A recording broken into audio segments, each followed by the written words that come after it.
Hi, welcome to One for the Road, where we navigate sobriety, recovery, and life in general. Tune in as we share our experience and opinions while answering any questions you may have. Judy, since our last little recording post, we actually launched on YouTube. Yay. So that's super exciting. And we have subscribers and people love us. And, I need outside validation. So it's perfect. It's wonderful. And Right. We're keeping it right size though, for sure. Trying to stay humble. We're not buying tiaras yet. Right. Yeah. Yet. Fine. I just got to get it out of the closet. You just got to dust it off. So we had some people comment, which is so sweet. And please comment, like, subscribe, notify, just do all the things, all the stuff that you're supposed to do. That's my plug. That's my intro. Thank you. But so we did have a comment and I just loved it. I'm so excited. But we had a comment. We had someone who asked if we would talk about grief. And I'm grateful because I didn't really, when we brainstorm these ideas, right? And when it's 10 o'clock at night and we're sending these back and forth to each other, like right. grief has never been one that I'm like, let's talk about that. Sure. So yeah, I'm going to let you take the lead per usual. I'm just the starter and the closer, and you're the filler. I don't know. I'm the filler, the talent.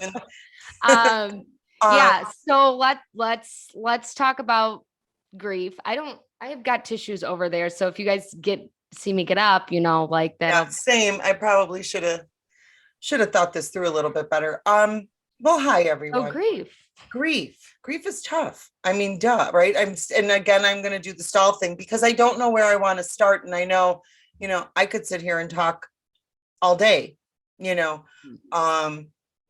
come to solutions. So I think I want to start with the solutions. So those don't get lost in the mix. The solutions for me, when it's come to grief, is of course I reach out. I stay close to the people who are working a recovery program. I stay real close. Daily phone calls, multiple people. I need those sort of support, right? And even I have, as I mentioned, a couple friends outside of recovery, and I just stay close, calling my kids, right? Even if it's not about me, seeing how they're doing, seeing how other people are doing, get my mind out of myself and what I've lost. That was one of the things that I did regularly. I also, there was a great deal of writing. I wrote, I journaled, right? Because I have a very vivid and photographic memory, and so I need to get those pictures out of my head. The pictures I'm referring to is that I lost my mom a year ago in January. I was her caretaker. My daughter helped significantly because I did have to work, right? So my daughter pitched in, but I was there for the beginning of that, and I was there for the end of it. And with this vivid imagination and that photographic memory of mine, I remember being in the room and counting her breaths until the last one. And I realized as I was counting in between, no one can hold their breath that long. She's gone. And so those are the things I remember today. I have pictures of her around the house. And when I see those, the flashback goes right back to the not so pretty stuff. Mm-hmm. It's just how my brain works. I'm able to today, right? 13 months later, that's not my only memory. Thank God, right? I know that time takes time. So I wanted to jump with the solution. So that's my grief. 20 years ago, I lost my father to cancer as well. And that was the same sort of situation. I will say this, 20 years ago, I was not in recovery. And so my answer then was drinking and drugging and whatever, right? So it was almost kind of like reliving that and being able to grieve both of them properly by being in recovery. Yeah. There's things that I hold on to today that if I was still out there, I would not have been able to do that job. I would not have been able to do that thing that God asked me to do, which was give my mom some dignity and let her pass with some grace.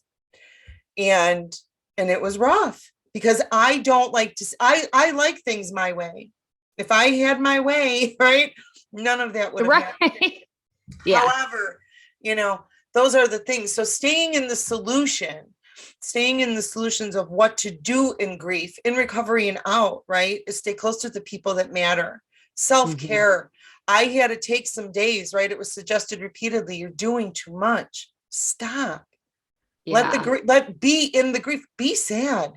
And it's okay. I think, you know, again, I'm going to make a broad statement. I have a lot of them that we think it's not okay to not be okay, you know, Yeah. and that we have to somehow rise above all the time. And we have to somehow carry on and pull ourselves up by our bootstraps and all of that shit that we hear out there. And I will tell you, it's not true.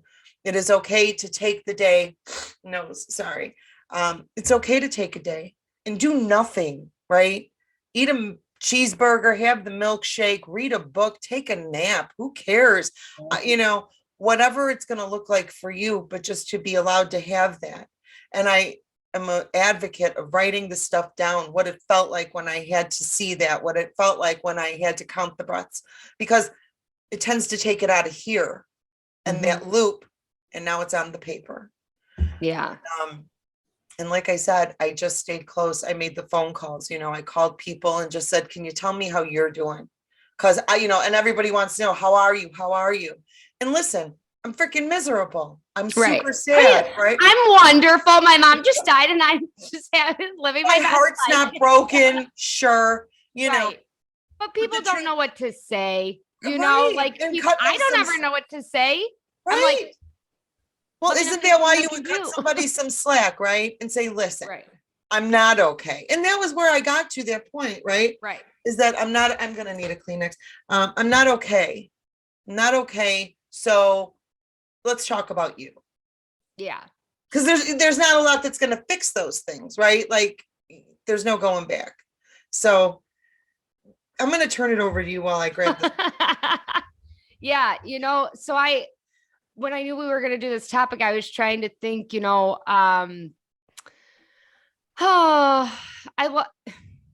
don't have an experience like losing a parent. You stay around the recovery community long enough and you see a lot of death. For sure. You see a lot of loss and it sucks and it's, you know, whatever. And I also was doing the prior to getting sober, what that was like. And then, you know, what it was like once I got sober. And I want to just say, you know, like, and I've said it before and I will continue to say it, you know, I didn't just get sober and I instantly like had all these things, right? Like I've done 12-step programs, I've done therapy, I've done self-help books, I've done, you know, Reiki work and mediums, and I've done just all this stuff, which is where I've gotten like this knowledge. None of this stuff is an original thought, right? Like this comes from talking to other people and just doing all these suggestions.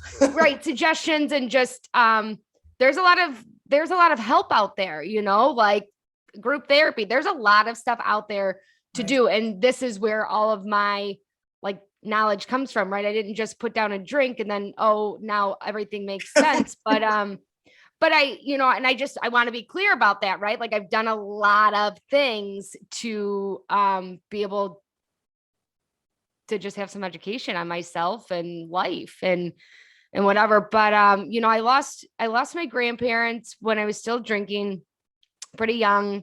And we lost them like within 8 weeks of each other. And it was kind of rough. And I got to be honest with you, I don't really remember the effect. Like, I don't really remember that whole time because I was drinking, you know, I just don't. And I feel bad about that and whatever. It was definitely an excuse for me to go drink, right? Like, and definitely an, oh, woe is me. Like my grandparents just died and we were close to our, you know, I was close to my grandparents and, you know, so it was totally a thing to make it all about me and totally an excuse to drink and the, oh, woe is me.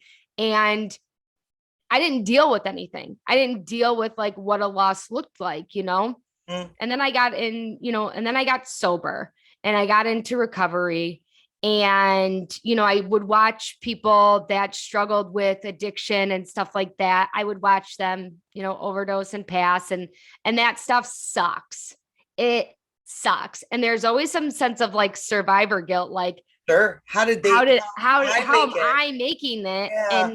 And they didn't, like, you know, and I know why, because I've put in work, because I've worked my ass off. Yeah. I have worked my ass off, and it's by the grace of something way bigger out there, you know, than myself. And, you know, the only real like personal loss that I've experienced in recovery, good friend of mine, really good friend of mine for over 20 years now. I can't believe I'm old enough to say that. I laugh. Yeah, really close to her family, and her brother committed suicide. And it's my belief, right, that that drugs, alcohol played a part, mental illness played a part. And I remember having a conversation with him, you know, when he was still alive about this stuff, you know, and I went and got sober and he didn't. And when that happened, that like rocked my world in a whole different way. And what it did for me was it demanded, and I use that word, it demanded of me to figure out what my belief is and what happens to us when we transcend all this bullshit here on earth. Because I am of the belief, right? I found out that my belief is that I am a human having a spiritual experience, and that the fact is that me and you and everyone else, we're not getting out of this thing alive. Right. You know, and so what am I going to choose to look at today? You know, I felt a lot of guilt because I was like, what makes me so special that I've been able so far to have some sobriety, some sanity in my life, you know? Because my story starts with wanting to kill myself. Right. That's where my story starts, you know? And that passing demanded of me to figure out what my belief was, which is something I never truly questioned. And there's comfort in having a belief. There is a lot of comfort in saying, like, my belief is that although not here in the physical world, I believe in the spiritual world. I went to a medium.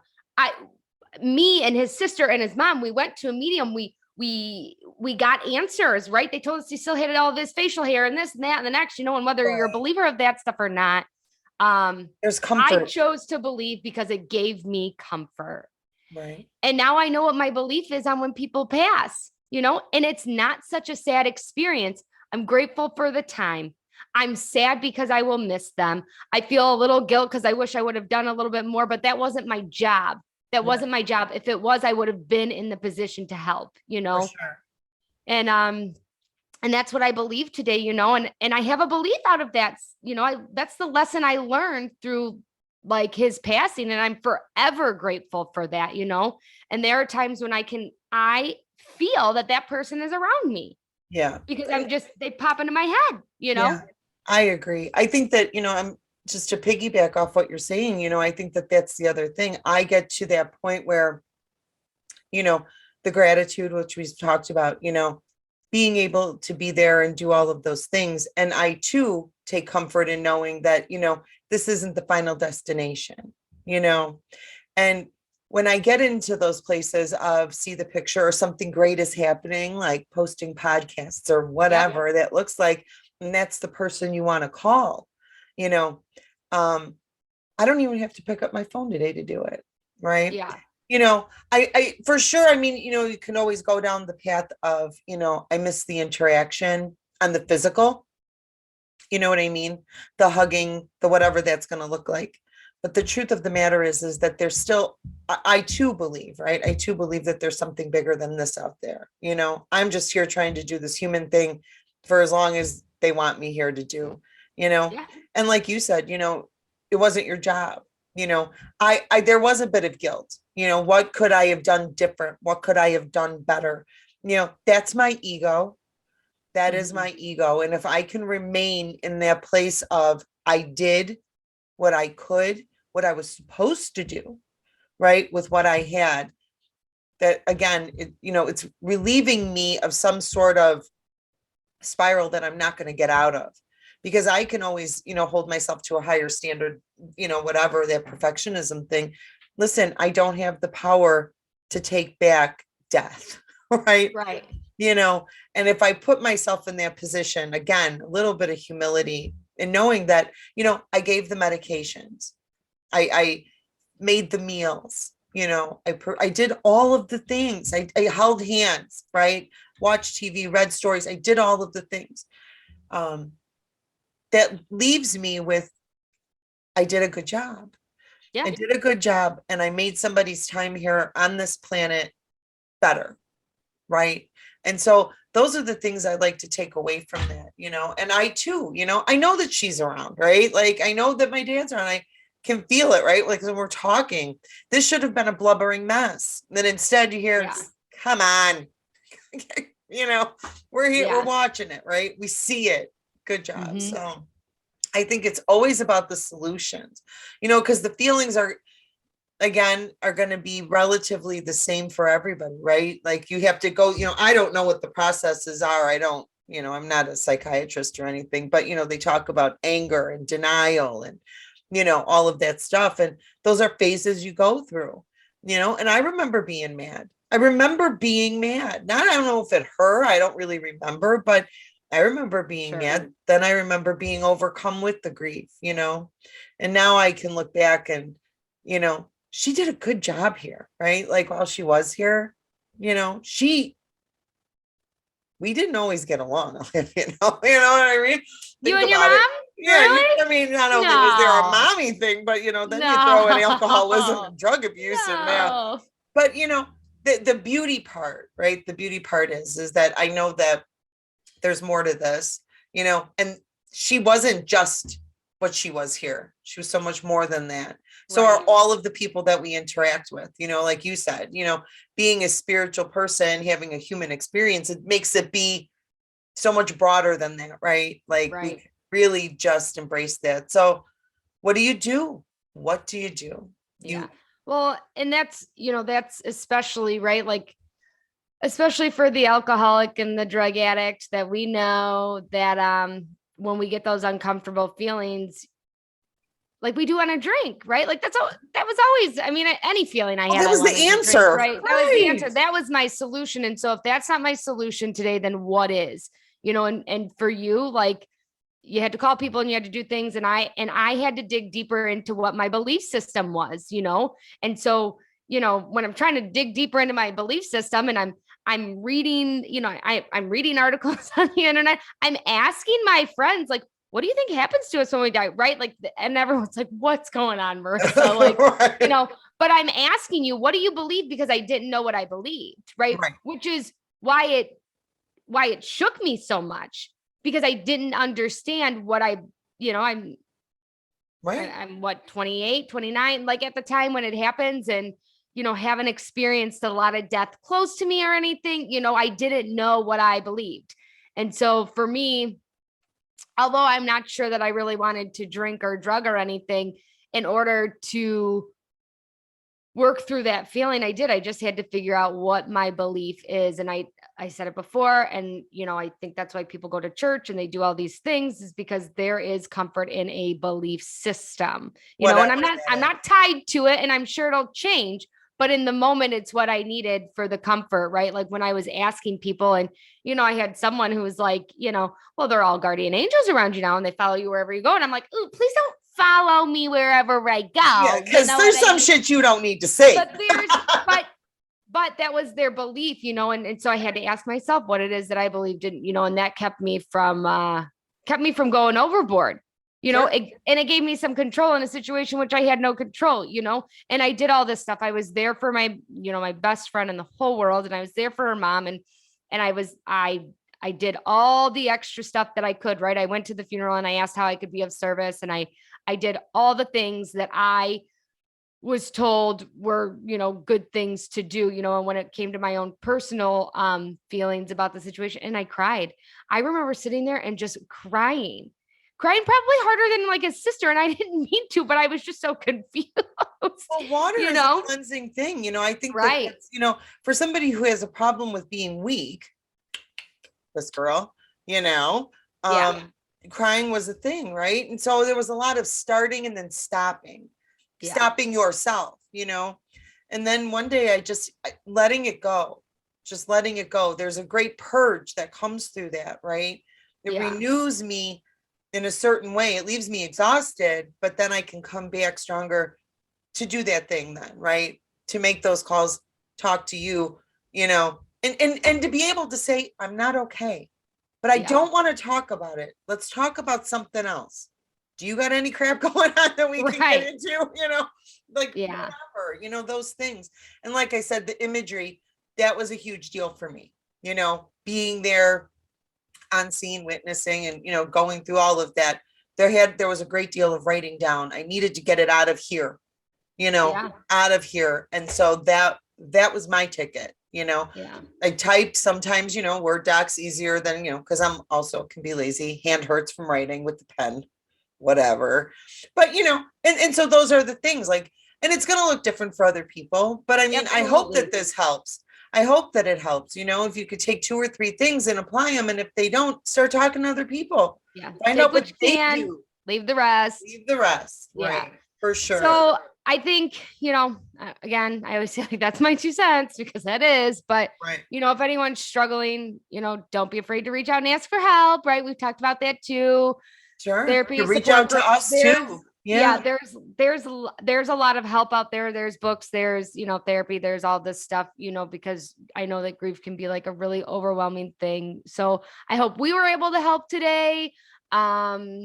Continue please to comment and let us know if there's anything you'd like us to, anything you'd like us to give our opinions on. We are happy to do so, right? We made a whole podcast about it. Right. And we're happy to do that and do all the liking and the subscribing and all that extra stuff. Pretty please. And if you comment, we'll respond because we want to, and we're all about Donna it. asked us to talk about grief, and here we are. Right, Donna. She gave us full permission to use her name. Full permission to use her name, Donna. So okay.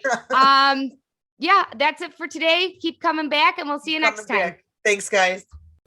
That's all for today. Don't forget to like, share, and subscribe. Be sure to hit the notification button so you know when new posts are coming up. Keep coming back.